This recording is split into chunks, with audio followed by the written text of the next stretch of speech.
সংসদ বসার কথা। তো তার আগে আমরা কিছু জামাতার আমিরের কিছু কথা শুনে আসি।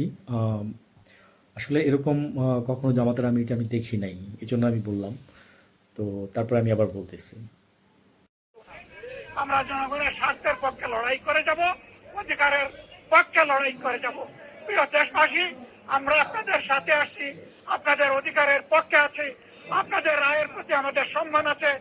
আমরা আছি আপনাদের সাথে, আপনারাও থাকবেন আমাদের সাথে। এই কথাগুলো উনি বলছে।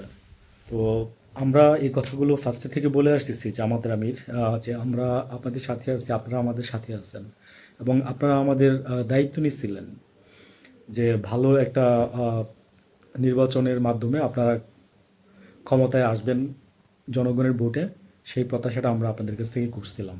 কিন্তু আপনার যেই আমি পারফরমেন্সই বলবো যে আপনি দেখাইলেন, সেটা আমার খুবই ভালো লাগছে। এই জন্য আমি আপনাকে ধন্যবাদ দিচ্ছি মন থেকে। হ্যাঁ, তবে জুলাই সনদ নিয়ে কিন্তু আপনারা বলতেছেন যে প্যাকেজ এবং ডেপুটি আপনার ইয়ের কথা, স্পিকারের কথা, তো এগুলো মেনে নেবেন না। আপনারা সব কিছু মানলে একবারই মানবেন।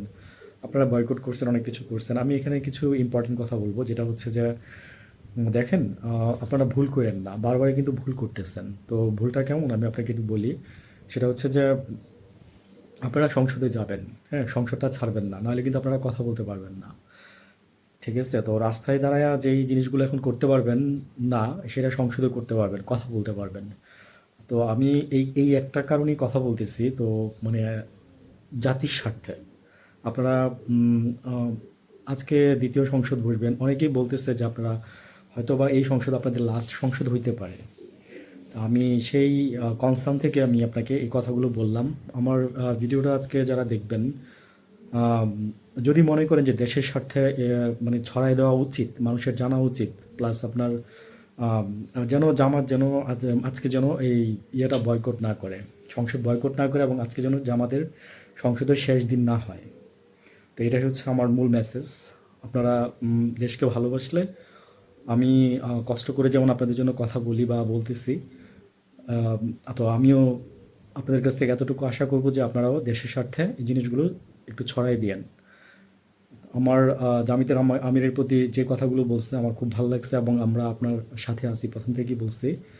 আর হচ্ছে যে ওই আপনি সিদ্ধান্তহীনতায় ভোগেন, আমি এটাও শুনছি।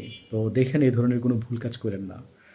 আমার মনে হলো যে এটাই সবচেয়ে বেটার, কারণ বিশৃঙ্খলা সৃষ্টি করার চেয়ে আপনারা যেখানে যেটা স্থান ওখানে বসে আপনারা কথা বলেন। ভালো থাকবেন সবাই।